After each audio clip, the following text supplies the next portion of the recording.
Let's crack this safe. Hello and welcome. Thank you for joining us. Thank you for listening. Thank you for being a lovely audience. As is always, my name is. You're too kind. My name is Juan, joined by my merry band of thieves, Mark Our and Kevin. Heyo. We're not reviewing RRR this week, Mark. oh my bad. Wait. And Oh we no, it just won for best song. Not too, Not to. not too. and we like movies. Mm. If you are listening to the sound of my voice, it means that you have subscribed to our podcast for additional content, and we thank you. And we hope you enjoy it.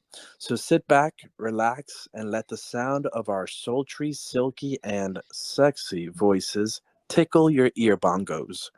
This Oh is my. episode 2 of our special 3-part series that I have titled the Decade Series.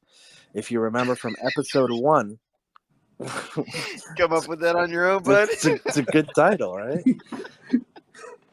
If you remember from episode 1, which transported us to the 70s and the film Barry Lyndon, I explained that in this series, each one of us was assigned a decade, and then we each had to choose a film in that decade that none of us had ever seen. This time, it's my choice. The decade is the groovy 80s, and the film I picked is Thief. Let me give you the synopsis provided by IMDb. Frank is an expert professional safecracker specializing in high profile diamond jobs. After having spent many years in prison, he has a very concrete picture of what he wants out of life, including a nice home, a wife, and kids. As soon as he is able to assemble the pieces of this collage by means of his chosen profession, he intends to retire and become a model citizen. In an effort to accelerate the process, he signs on to take down a huge score for a big time gangster. Unfortunately, Frank's obsession for his version of the American dream allows him to overlook his natural wariness and mistrust when making the deal for his final job. He is thus ensnared and robbed of his freedom, his independence, and ultimately his dream. Directed and written by Michael Mann in his feature film debut, Thief was released on March 27th, 1981. It stars James Caan as Frank, along with Tuesday Weld, Willie Nelson, and Jim Belushi. Also, Robert Prosky. The story is based on the novel The Home Invaders by Frank Hohemer. It has a runtime of 2 hours and 35 minutes. It had an estimated budget of 5.5 million and an estimated worldwide gross of 11.5 million. In today's day, that's probably in the trillions. Mm. The tagline for the film, I have two. One is cheat him and he'll blow you away. But then on the poster, I hope you it have this. says, It's so good. on the poster, it's tonight. His take home pay is $410,000, tax free. That's so terrible. I know it's The, so good. the first So one's bad, it's so better. good. The the Rotten Tomatoes score is 79%, say the critics, and just above them, the audience has it at 81%. I really enjoyed the movie. It was a great crime genre film. I enjoyed James Caan's performance very much. If the film was made today, there are a few things that I would change just to bring it into a more modern and advanced cinematic environment. But it's not something that is difficult to move beyond and simply enjoy a great story with a fascinating character and a dramatic and suspenseful final act. Mark, what were your thoughts? I I felt like this movie was the product of all the tossed ideas for crime movies that had come out before it. I feel like there was an intern who had just started, and after they were brainstorming the plot for this movie, everyone left, and he went up to the board and took down all the ideas and said, "I'm going to make a movie," and we have Thief.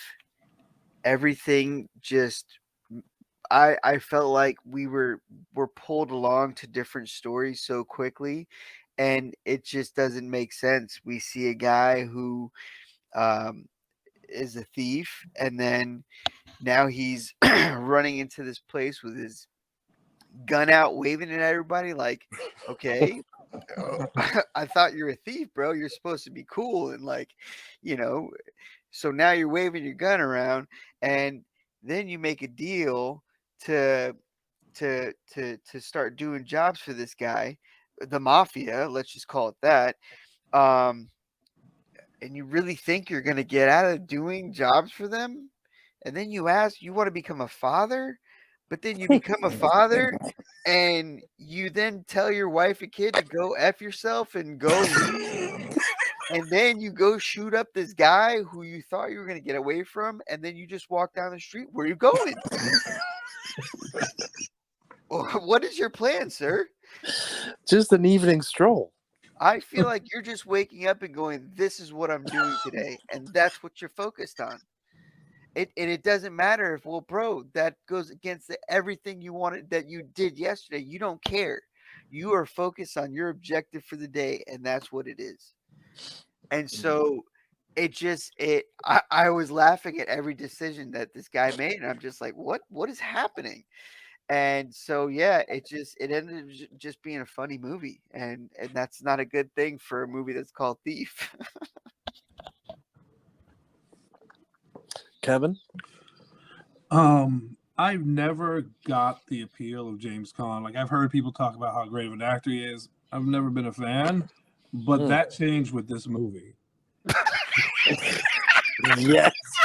That changed with this movie. Now where I thought That's that the was going. twist I was here for, baby. The movie does have its flaws, like some editing issues here, some story issues there.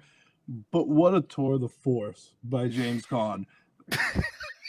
Just alone, that diner speech he gives, Yeah, you could take it out and put it in a Quentin Tarantino movie today, and it would fit. Like, it's so good the way he delivers that speech about him being in prison and everything. Yeah. And everything, like I said, and even though I know Mario had issues with him telling, but his kid and wife to go away, that's because he never had anything to lose, and that's why he was good at what he did. And now he had his wife and kid, and that's why he was trying to get them safe out of his face. But like I said, like, his performance in this, like, it's what you want to watch in it. You know what I mean? Like, it is. I watched this twice. I was about to watch it again. I really did. No, I really did enjoy his performance and the subtleties he did in his stuff. And again, we can get to the stuff I don't like. It's not a perfect movie, but I really enjoyed his performance in this movie. yeah. Put a pin in that, because I have so many things I want to say, but this isn't the time for that. No, definitely put a pin. Or if you want, this could be the perfect time, dude. Go for it. No. Continue. I'm not breaking the flow. There's no Okay. structure. Go. Yeah. No, I was gonna say so I had very much a similar reaction to James Caan's performance. As I was watching this, I actually realized that I just haven't seen very many James Caan movies. I mean, the one I've seen the most is Elf, which is very different Which I from think that. is his best performance. Yeah, and then of course The Godfather, which unfortunately he wasn't in for that long, but as Sonny. But this one, it kind of, I was like, oh, okay, I get it. I get it, and I appreciated him, and then I will say that even what you both mentioned, but what Mark really emphasized, that sort of him walking away from this life that he was building, most notably his son and his and wife. You see how this movie is laying the groundwork for what Michael Mann would then go on to sort of perfect with the movie Heat. Mm-hmm. And even because it was never spoken in this one, for example, but it's spoken in Heat, right? Where in Heat, Robert De Niro's character talks about, his rule. He's also a thief, right? Mm-hmm. And we know that in that life, you, just like Robert De Niro says, he says, you have to be ready to walk away from everything, like within 5 seconds, right? And so even though that is never made explicit in Thief, Mm-hmm. you see the groundwork there for what Michael Mann would continue to build. And again, as I mentioned, kind of perfect in the movie Heat. So, yeah, much like Kevin said, definitely not a flawless movie, but a great performance, some really great set pieces, and like some of the heist stuff that was happening, like that was real. Especially that final heist, which where they're like where they built, this essentially this blowtorch of extreme heat to just cut like butter through this safe. Like that stuff was extremely accurate and real. So it was really awesome. But then, yeah, there are some puzzling things, like the diner scene was incredible. But the scene before that, where he's just like a caveman with a club, sort of yanking her, and like kind of forcing her to like go on this date with him, Uh-huh. was a little bizarre. I never really bought the mentor relationship with crazy buggy-eyed Willie Nelson, who was like, dude. What's so funny Gotta is get me that, out of here. dude, I have a fact in here that Roger Ebert loved Willie Nelson in this movie. So much so that he knocked it points for not developing his story arc more. Dude, You that know was one what, of the Ben? worst acting performances I've ever seen in my life. And how do you It love it was if it so wasn't bad, developed? bro. He had no emotion. He even had good lines of dialogue that he just delivered terribly. They didn't let him smoke before his scenes. Dude, and he's like one of the marquee names in Yeah, this movie, Willie Nelson, for the 3 minutes that he's in it. yeah, yep, big time. But see that's another thing that I laugh about with this story and how it just jumps from one thing to another. It's like you bring this character into our lives for what? For him to just die? Like, all right, what was the point of bringing him into this story then if you were just going to kill him off? And then what did he say? Well, he whispers something, and that's it. We don't know anything of what was whispered or what he said. And I know at the end he's like, "Oh yeah," he said he thanked me. I don't believe that. I don't believe he said, "Hey, hey, hey, come here, come here, come here, come here. Thank you." And that's it. And that's it. That's what he says. No, I don't believe that. I can't believe that. So it's just the decisions of this movie and how they went. It was just so funny to me. And that diner scene that you guys are applauding so much, I died laughing when he finished that scene. I'm like, buddy, you're a thief. Like they're so mad that he's so mad that they're oh, I need a second chance. You're still doing the same thing you got locked up for. You don't deserve a second chance. And you guys are sitting there, oh, that was powerful. I Well, guess I wasn't I but see what I'm not looking at it from the character and their performance or the actor and their performance. I'm just listening to this guy talking and I'm just going, what? well, So it just made me laugh. but see, the thing I liked about it wasn't necessarily that, oh, I need a second chance. It was just him retelling his story about prison, Yeah. Yeah, and like I could really feel that he was like remembering it. I could like it felt like visceral, like this guy is remembering the stuff that he went through. Yeah. yeah, I yeah, for yeah. I can't take James Caan seriously because of his whole side mouth thing. The whole that's his face for everything, and I'm just like, buddy, are you upset right now? I don't know. You're just sucking it out of the side of your mouth. What does that mean? So it was hard for me to understand. Well, what is he feeling right now? And he's so robotic in his movements. Like I felt like I was watching the Terminator walk down the street when he was walking. Well, that's just anatomical. Like that's his fault. That man is all shoulders for some reason. He's all shoulders, and then his legs look like they go He's up a to like Lego just man. the.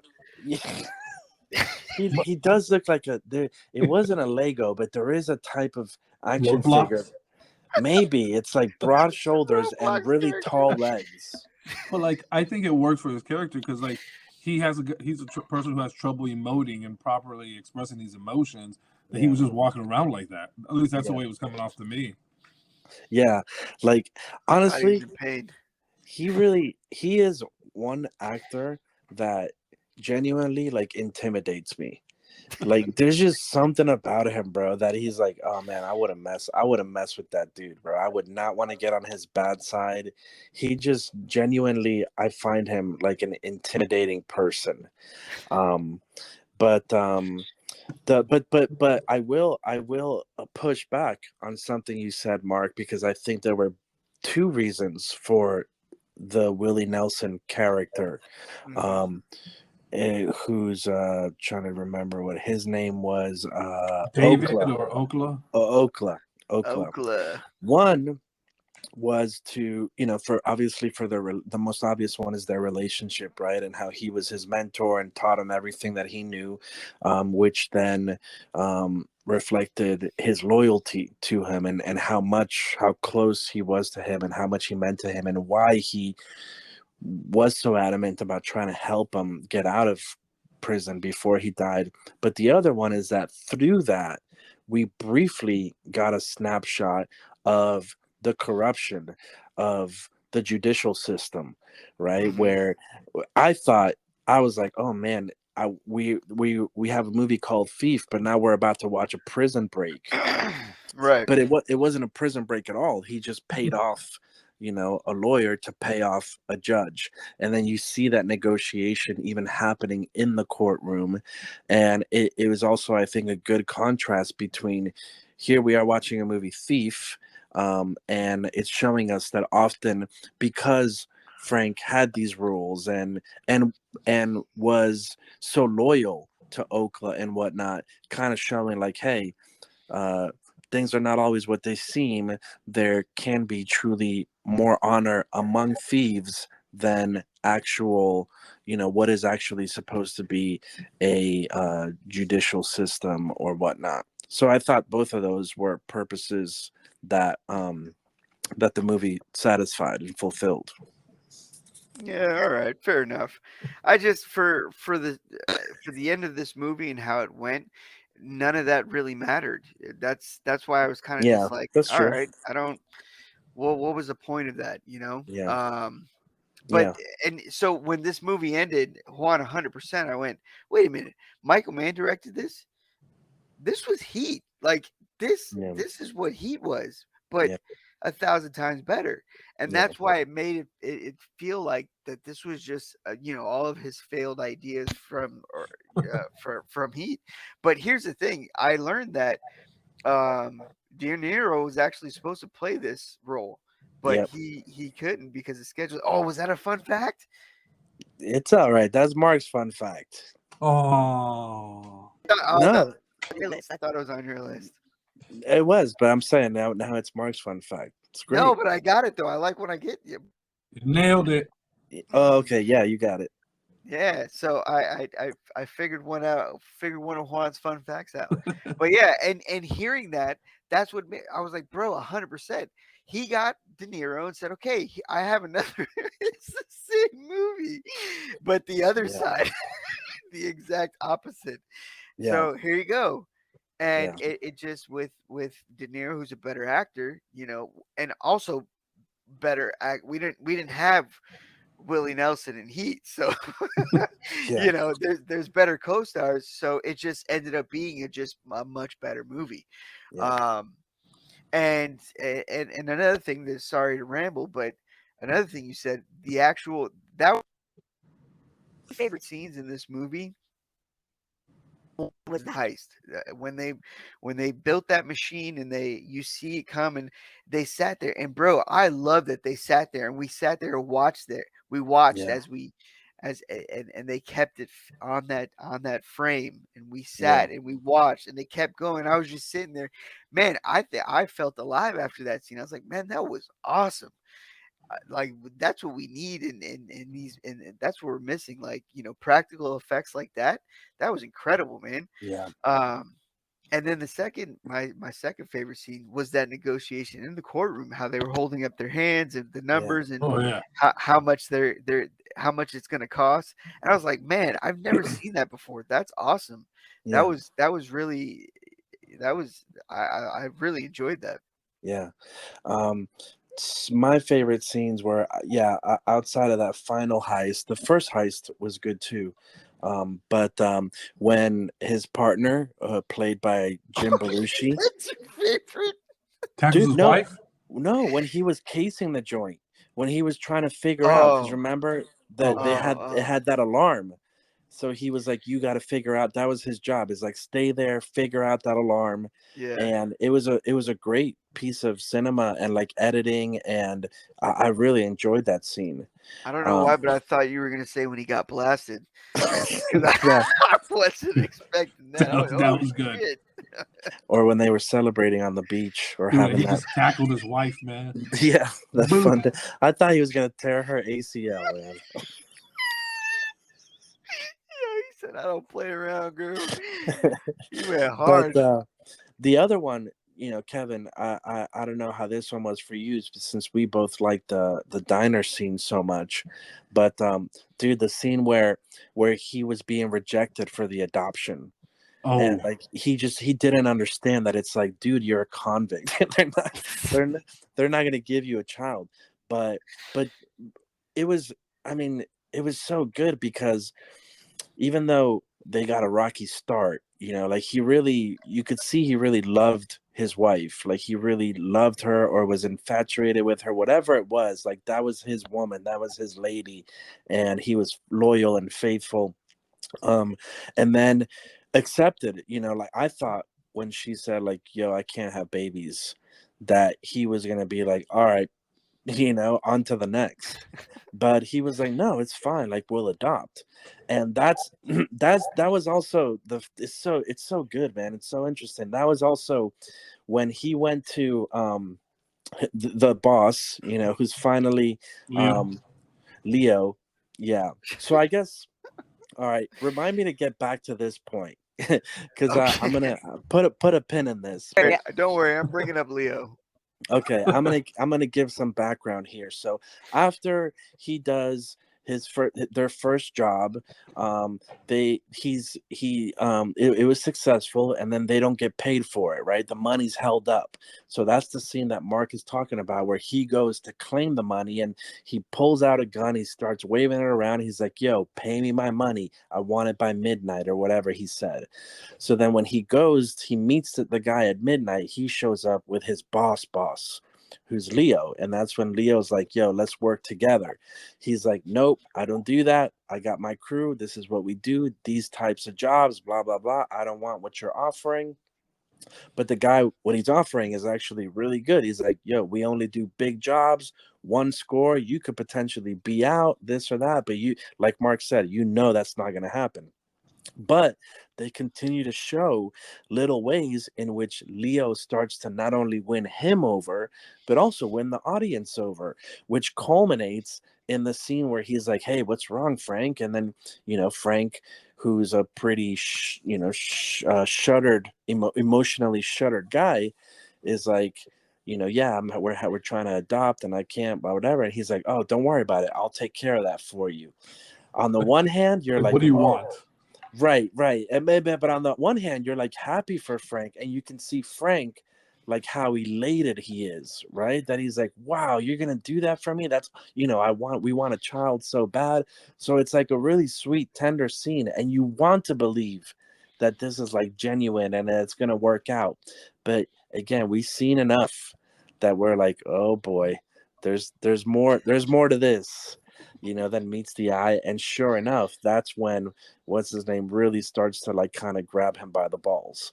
But I thought, even if it's cliched or whatever, I still thought that that whole arc was really well done. Yeah. It was, and Yeah. like you could see that Frank couldn't comprehend on how the world works because Yeah, he had been in prison the whole time. I think he had been out less than like a year or 2 years, and he couldn't grasp how that worked. yeah. And that's why he was just so grateful. Hey, this guy wants to help me. Okay. Bro, but which is also crazy because the guy is balling, man, and he's an entrepreneur. He's got a car dealership. He's got a bar. Like that bar was his. He's got like Yeah, all I these didn't know other. that to the end. Yeah, same. No, I thought he just hung out there all the time and like they knew him by name. yeah. And see, but that makes for a great employee if you're a thief. Like you got two businesses that you're running, you can easily launder your own money. Like that's incredible, you know. Yeah, yeah. But we don't see that side of it. And I guess that's the whole aspect of you got to be prepared to just drop out whenever. So you don't see people getting attached. So Yeah. he's not laundering money. He's just collecting and then dipping. Hmm. All right, so tell me. I mean, I would love to know how he got all that set up because it wasn't been that it hadn't been that long since he had gotten out of jail. So I guess just with all that heist money, right? Then he was establishing these businesses to launder the money. Yeah, or maybe Barry was running it while he was in there. Yeah. I mean, because they make it seem like him and Barry have been friends, like him and Oakland have been friends. Hmm. Okay, so tell us your thoughts on Leo. Man, he was just the worst villain in a movie I've ever seen, bro. I Dude, couldn't he's take like a the sweet teddy bear. exactly. That's why I kept laughing. When he's trying to be evil and he's got this goofy grin. I'm like, dude, you look like Santa Claus. Like, I can't believe that you're gonna kill me.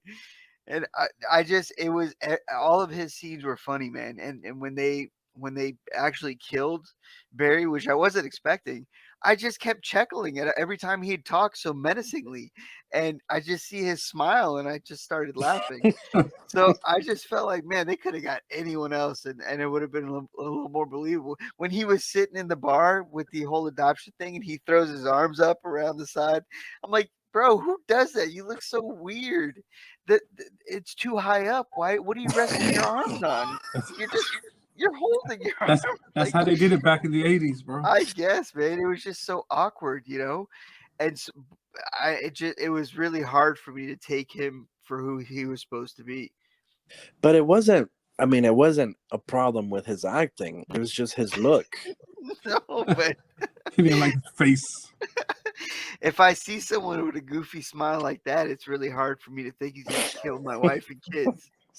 Like, no, you're not, man. You want to go get some soda pop.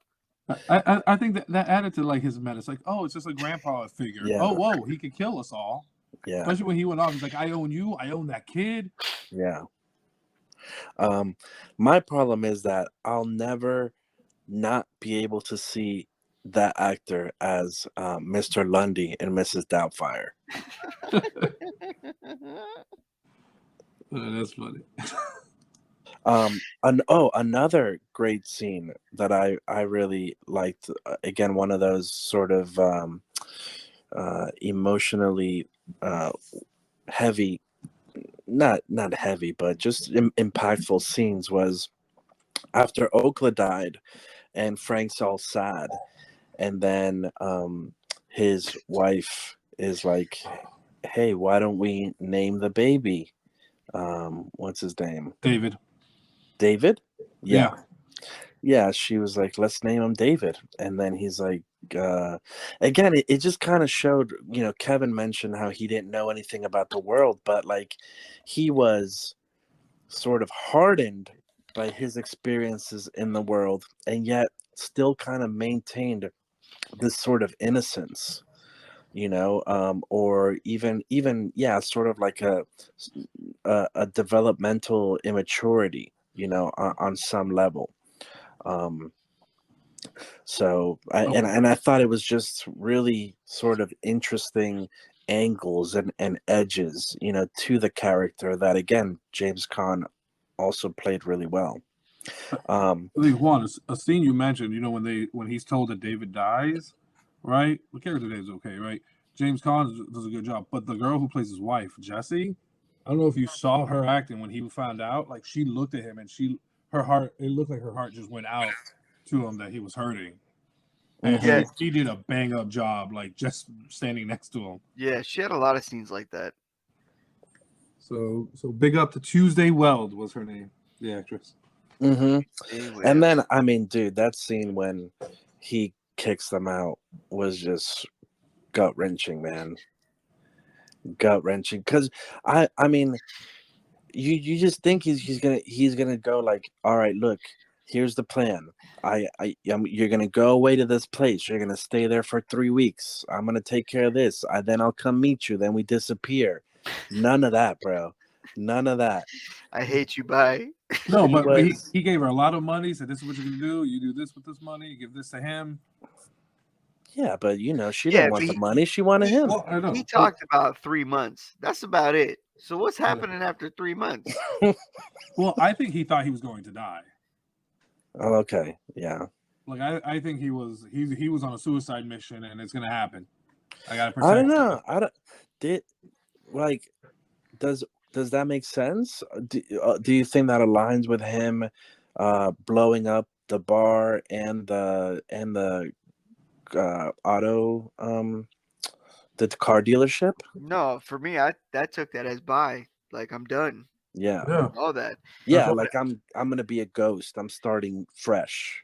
Yeah, but for me, I was just laughing for at Jesse's like this. She's been given 3 months, and for me, I would have been like, and then what happens on month four? Like, what is I've given him all my money. Is he gonna want more money? Do I gotta continue this? What happens? Yeah. But he doesn't care. Like I got to be done with this. Here's a lot of money and bye. Well, Dude, it wasn't all the money because he gave her 410. I think it was like 20, 30, and 40 to give him. That's it. Yeah, but if you think about the our 410 was his cut. Yeah, 410 is the money Oh, that he had given her, oh, gotcha, and gotcha, then gotcha. she was just giving around like I think 70,000 away.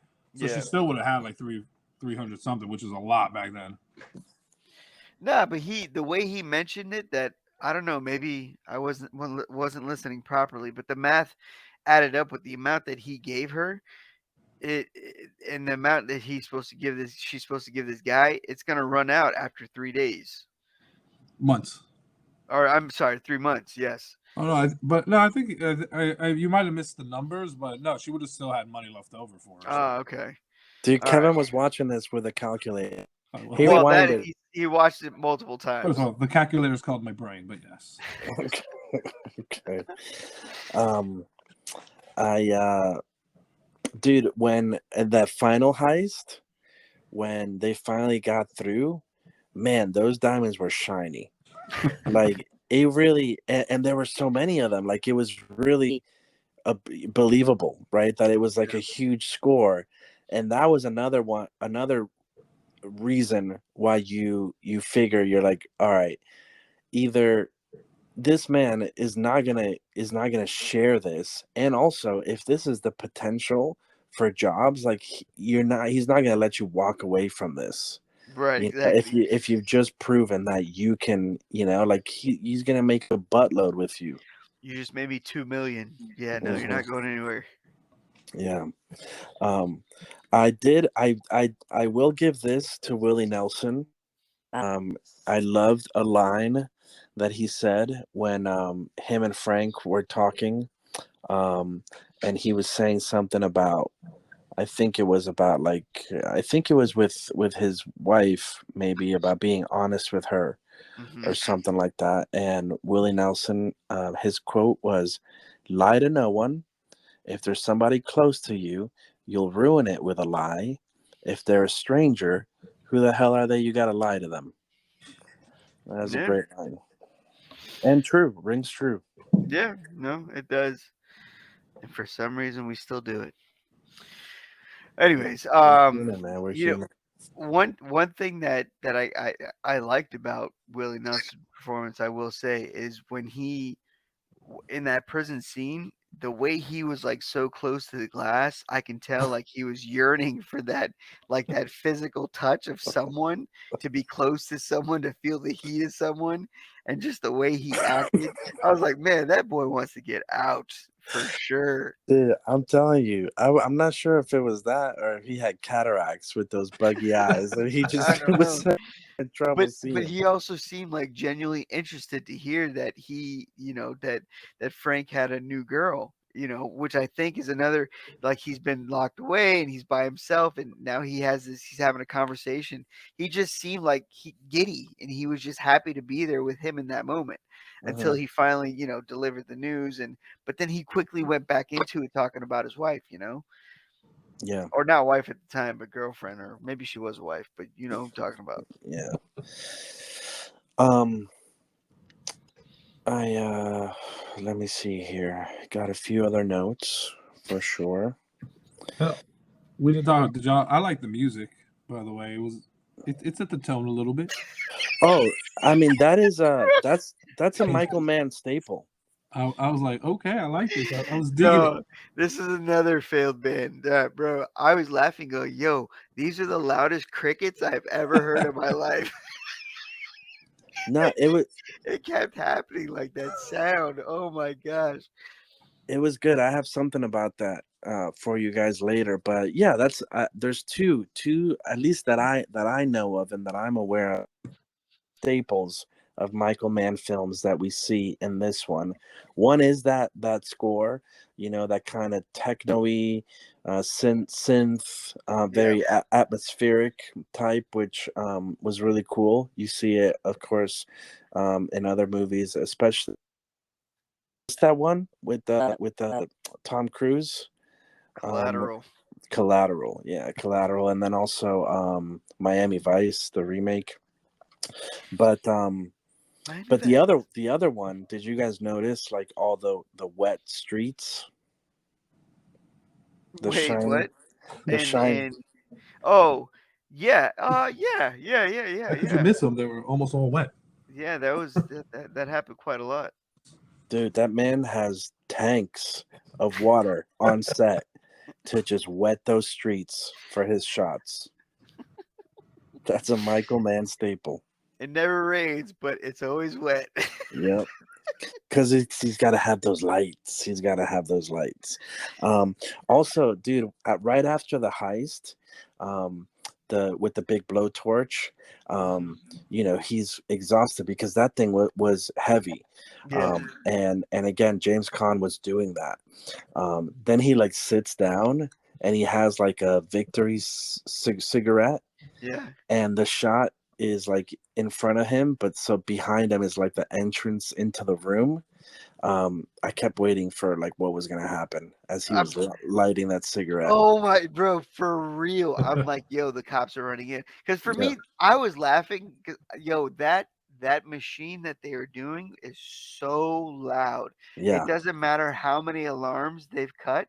yep, Somebody has to hear that. And just be like, yep. yo, what is that?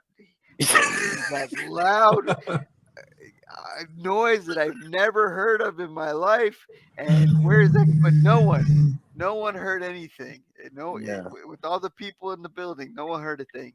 But I, I thought that was hilarious. yeah. No, I know, and it was like, how long is this gonna take? Is this gonna take all night? Someone's gonna walk in early for their shift, Yep, that's it. This guy's done. dude. But Nothing. they had it all planned out. Yeah, Relax, yeah. trust in them. They are meticulous planners. Sit down and But smoke with him. so that quote, I mean, I have to, I did put it in my notes. I just saw that as I scroll down, and I have to say it because it's worth it. But the De Niro quote from Heat, exactly this: "Don't let yourself get attached to anything you are not willing to walk out on in 30 seconds flat if you feel the heat around the corner." So Yeah, good. And Mark, I know you love it when they say the title of the movie in the movie, and that Yeah, I'm, quote does that. I feel that yeah, that should be the movie tagline. yeah. I gotta watch that again, man. That is such a great movie. It's a great movie. Well, but that leads me to my question, right? So, Mark, it never works out. Crime doesn't pay. But and Kevin, this goes for you too. You know, I am a huge crime genre. It might be my favorite genre. Anything with heists or robbers or anything like that, like I'm there for it. Yeah. Do you have any favorites? Obviously, we've talked about Heat, but are there any others that come to mind? Does Ocean's 11 count? Yeah, sure. Well, it's a heist, Yeah. it's crime. Yeah. The remake and the original. Okay. Snatch was another good one. Yeah, that was a really good one. I'm trying to think. I'm not good with these spot ons like this. I know. Well, I will say the first one that came to mind was Ocean's 11, but I felt like that was just such a cop out answer. But it really is a good movie. Um, no, even I think Ocean's 12 was pretty good. No, The Town, Uh, The Town, that was pretty good. The Departed. Which version? Uh, Jack Nicholson. No. Okay. Infernal Affairs. There it is. No, I'll think of one and I'll comment on this post. Okay. Sounds good. That's exciting. A follow up. Yeah, I'm gonna do it. Why don't you can do a post on our website, which is we like movies blog.wordpress.com. Oh no. No. Like nope. We like movies org.wordpress.com. We like movies org.wordpress.com. Maybe we'll throw it on there, and you can put a little picture and say, you know, what a little countdown maybe of Hold your on. favorite crime genre. A little Reservoir Dogs. Let me get a Yeah. pen. Even if you send me the list, I'll do the pictures and I'll do the post All right. and write a little something out. Anyway, back. Let's focus. Sorry. Yeah. So I will say, you know, it wasn't a perfect movie, and for me, the most disappointing thing was the ending, because it was just kind of abrupt and sudden. You know, It was just there. it was just there. You know, there wasn't like this sort of kind of like a build up or like a Scarface moment, you know, where like he's there and the bad guys are like coming in, or like, you know, also this guy just like straight up lived in the suburbs. You know, he didn't like have a compound or something where Frank had to like sneak in and take out guards. He just like took out a couple guys, walked The into the door was house. unlocked. Yeah, my favorite part was that Leo like at one point grabbed the gun and like hid behind a door, or like behind an armoire or something, and then he just shot him, and then Frank walks out, like Mark said, walks down the street, and the movie's over. Yeah, that was that. I mean, that kind of I remember clapping and laughing, going, "All right, buddy, where to next?" Because it was just so like you said, abrupt. Yeah. So yeah, Kevin, you got anything else? When he picked up that gun, I was like, "Man, Leo don't know how to work a gun. That boy don't know the safety's on." You're like, Leo is dead. Let me grab that gun. I can't take this guy. Look at him. He doesn't know what a gun is.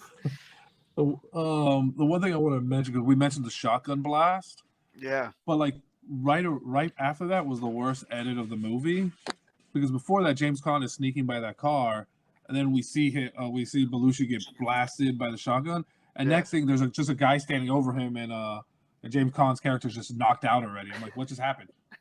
Like I did rewind that one like twice. I'm like, wait, did I miss a scene here? But yeah. I didn't like that editing. Like there was editing stuff like that throughout the movie that did irk me a little bit, but Yeah. not so much. Yeah. That's pretty good. He's a teleporter. He's Nightcrawler. Um, Boom. so one thing that's interesting, which I'll just throw at you guys here as kind of like my final word of review on the film, is it's just interesting to me. You know, you can look at movies or books, novels through different lenses. I learned that from my time in college, where we did like a whole Both, class on both literary classes. on liter not my film classes, just I was in college and I do have a degree um in English. So in one of our literary criticism classes, we just studied this one novel the whole semester and looked at just different ways that you can study and critique these works, you know. And literally it's like endless. You could take any movie and make any argument about how, you know, it's opposed, it's anti this or the, you know, and there's context and there's subcontext and symbols and motifs and all this stuff that you can utilize. So I think what one of the things that kind of struck me that was interesting was that along those lines, you could make a case for this movie pretty easily. You can make an argument that this movie is telling you um, to just squash your dreams, like give up your hopes and your fantasies of a particular future,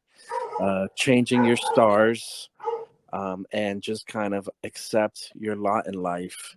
It'll go a lot better for you. Just kind of stay where you're at. Don't aspire or have too high ambitions, you know, to move up or anything like that. Just accept where you're at and just be happy with it. What a nihilistic view of it, though. That's like that was a bummer of a view. But it ain't wrong. You could make the case, though, is all I'm saying. You could pretty easily make the argument. Yeah, I feel you on that. Yeah. Okay. So if you guys have anything else you want to add? No, I I'm good. I Okay. spoke my truths. Time for fun facts. Mm. Do we do music on this one? I thought we weren't doing music on. No, on this one we just do dogs barking. Hold on. What's there? It is. All right. What's the fun? Dun, dun, dun, dun, na, na, na, na, dun, na, na, na, na, na, na, na, na. Ah, I did my own. Okay. Fun fact number one. yeah. James Caan Wait, hold on. has Yo, like one drop of pee came out. That was so loud.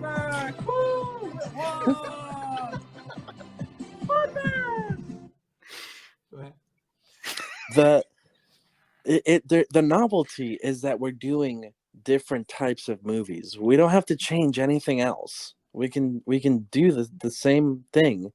The novelty is the movies that we're doing, that they're different. This conversation can be had off microphone. Go ahead. You asked the question though. Yeah. Are we doing this? I thought this was different. Okay. He sounded like a little kid that was just getting yelled at the grocery store by his Could mom. have did this at home, Bob.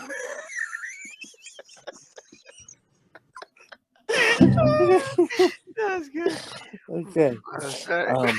Dude, I have a plethora of facts. Steve has that many, huh? Well, you have one less now because Mark stole one. Cha-ching! okay. Leo, let's keep record on that, boy. I'm a fun fact buster. Do it. Keep it up. James Caan has cited that the diner scene is his favorite scene of his career that he's done.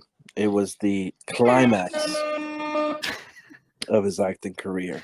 Let's not go overboard on sounds now. Michael Mann hired real life thieves to serve as technical advisors. So the theft scenes are accurate. That is Dude. the wackiest thing Hey, buddy, you guys steal in real life? Get over here. Hey, I just left my headphones here. Has anyone seen them? I don't know, but all right. Thanks for trying. Another one. Where's All that right. 70mm panorama camera that we're using for this shot? You guys seen that? That's the craziest thing. Yo, that's incredible. I mean, hey, it worked out. For me, that was the best scene in the movie. Dude, it only gets better. Check out this one, Mark. For the I can't say this with a straight face, right? For the explosion of the house, Yeah. the crew built a fake front of a house to destroy in front of a real house.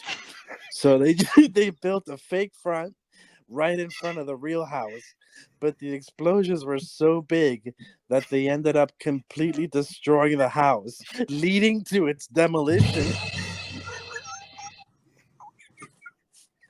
My bad.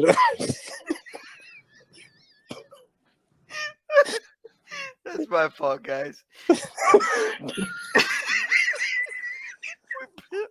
We built a front of a house to blow up a whole block. That's pretty good. Hey, Mike, that's on me. That's on me, Mike. One too many sticks of dynamite. Hey, you can't blame the real life thieves as technical advisors for that one. Like, hey, we just steal, bro. We don't blow things up.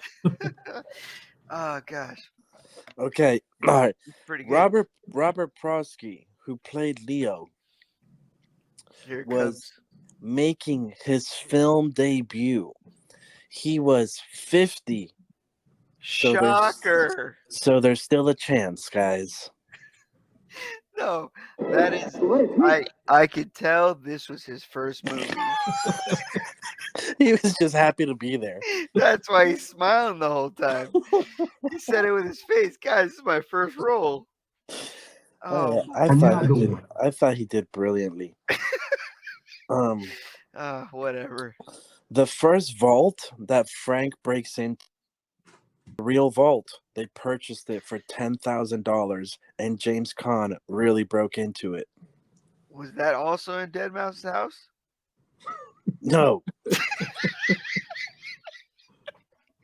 All right. Frank Hohemer. Stop with the sounds. Frank Hohemer, who wrote the novel, was a professional thief and was in prison when the movie was in production. Ah, that's impressive. Yeah. So what makes you a professional thief? Getting arrested? Just asking. I think it's having success before you get arrested and your level of commitment. But are you a full-time thief or part-time?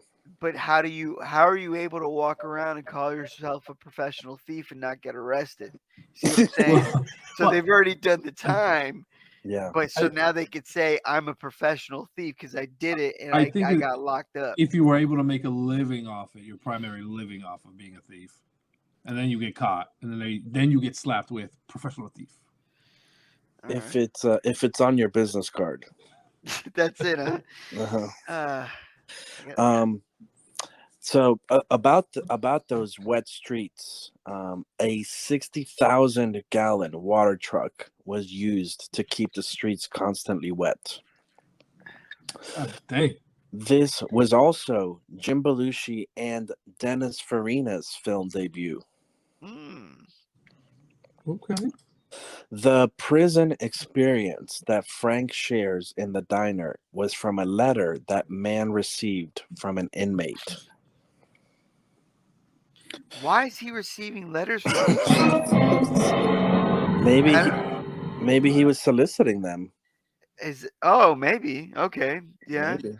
I was gonna say, do directors get pen pals from inmates often? Like, is this a thing? Yeah, I don't know. No, that's probably it. He's doing the research. Probably back in the 80s, they got a lot of pen pals going. Yeah, I guess there's no internet, right? Yeah.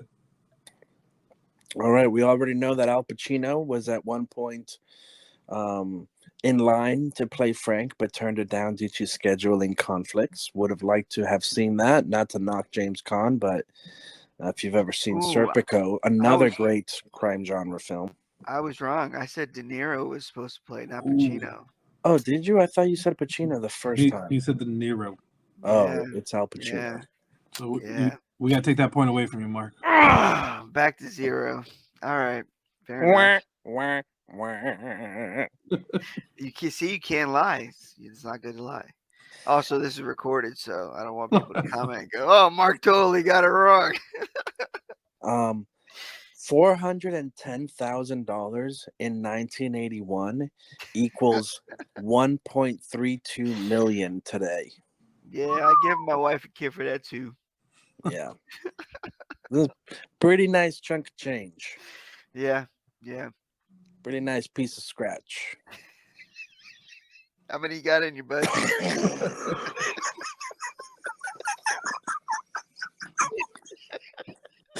I feel like you got those locked and loaded. It's a pretty polished penny. Another one. Last but not least, the soundtrack by Tangerine Dream, Yes. who also did the soundtrack for the film Legend, Risky Business, Firestarter, and the video game Grand Theft Auto 5. Mm, Tangerine Dream. Look them up. I will. And thank you. That is your fun facts. Oh, that was well for timed. Thief. I don't know. Those sound. I was laughing at some of those sounds, man. It sounded like really, really like strong crickets just rubbing their legs together. Yeah, like that. Ah, All right. I can go into my rating. Rating Since again time, everybody. it was my pick. Time for the rating. Yeah. you had to throw it because it's going too long. You know what? I'm starting to think that's not good for these episodes. Nah, just kidding. Where's the? Come on. Sound So- guy can't be biased. Yeah, so for me again, I really enjoyed it. It continues to surprise me. Maybe just because I'm a '90s child, and I guess most of the '80s or '70s, or some of those movies that I've seen are probably like the big ones, that everyone's seen. But going back and watching some of these not so well known films, and I do have to credit Quentin Tarantino for bringing this one to my attention. But yeah, I'm enjoying going back to these movies that I've never heard of, never would have seen otherwise, and discovering that they're good, they're different from the movies today. You can definitely get a sense of the evolution of cinema from the '70s, '80s, to now 2023. But still, some of them are still really good, even better than a lot of the movies coming out today with really cool elements. So I enjoyed Thief. Again, good performances, good story, great action, great set pieces. Love a good heist movie. A lot of drama and suspense. Good character development. Felt maybe it was a little long, and again that ending. The movie deserved a better ending. It almost feels like they ran out of time and budget, and we're like, all right, just walk down the street and we'll hit the credits. So it deserves something better than that. So I'll knock it points for that. But for me, in our Little Jerry's 1 to 5 scale, 1 being the worst and 5 being the ultimate best, it is a 4 out of 5 for me for Michael Mann's Thief. All right. I'll go next.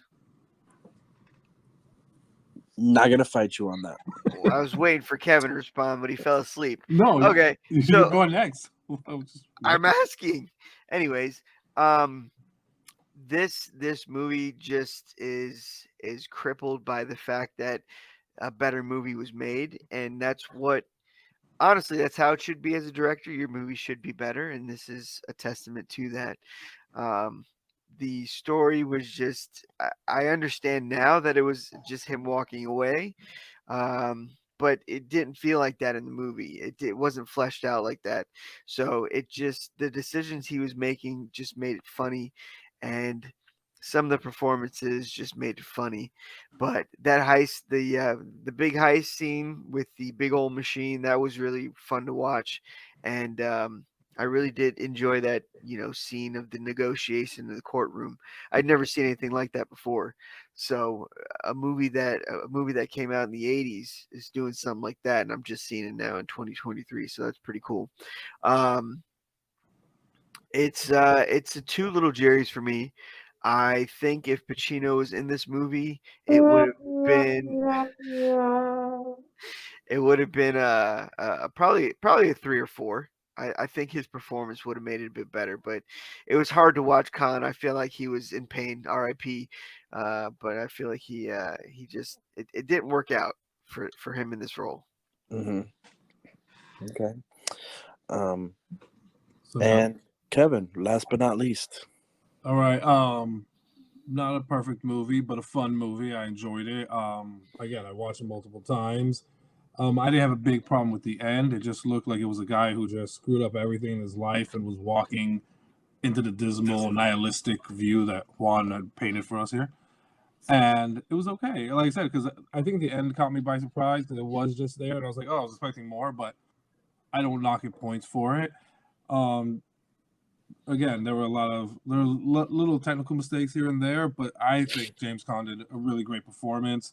Um, Tuesday Well did a great performance. Watch it; it's fun to watch. It's a 4 for me, and y'all should go see this movie. Absolutely, and I will add that also. Jim Belushi, he's not really my favorite actor. There's not many things that I've enjoyed him in, but I Mhm. liked him. I liked him in this movie. Blues Brothers, no. You didn't like him in Canine? Never saw Canine. You talking about the remake, like Blues Brothers 2000? Sure. I mean, his brother was the original Blues Brother. Yeah, but that's what I'm saying. I don't know why you're questioning it. So yes, 2000. Oh, okay, yeah. No, I didn't see. I'm not a big Blues Brother guy, actually. Neither am I. I just never exposed. I do want to watch the original because I do believe I'll like it, but I've never seen the whole thing, so I kind of am out of the loop on Blues Brothers. You never saw the sitcom According to Jim? No, Well, All right, I think we figured it out. He really hasn't seen anything by Belushi. no. But the other thing, lastly, last thing is, man, watching these movies like this one, there was a scene where he walked into the bar and then he walked out and then he got a phone call and they were like, oh, yo, run out, go grab Frank. And it was like, man, what a different world it was, where like you could walk out a door and no one would have any idea. It's almost like you just vanished. That's what it was like. And sometimes I just think there's something so appealing about that. it could be why anxiety was a lot less back then. 'Cause you're like, hey, I'll get the message when I get the message. Seriously, man. But just to think about, like, walking into a time machine and then popping up in that world, man, it's mind blowing. And we were alive for it. We were young, Yeah, yeah. but we can remember it. But now in 2023, it just seems like another planet, Yep, 100%. a wonderful planet. I really wish I could do it sometimes, man. No, I feel you. You know? At least for a day. Yeah, right. Some people do, bro. Some people, take a trip to the mountains. Yeah. I remember one time I went camping with some friends, and right next door or right next to us at the campsite, just further down, was a guy just camping there by himself, bro. just by himself, cooking his beans, reading books. Like, Avoiding the police. Maybe you never know. nah, it seemed blissful, and Seems serene. All right, fair enough. yeah, one day. All right, fellas, let's tie a bow on this one. Do we have a bow tying sound? Okay, bye. What was all right? Love you. Later, haters.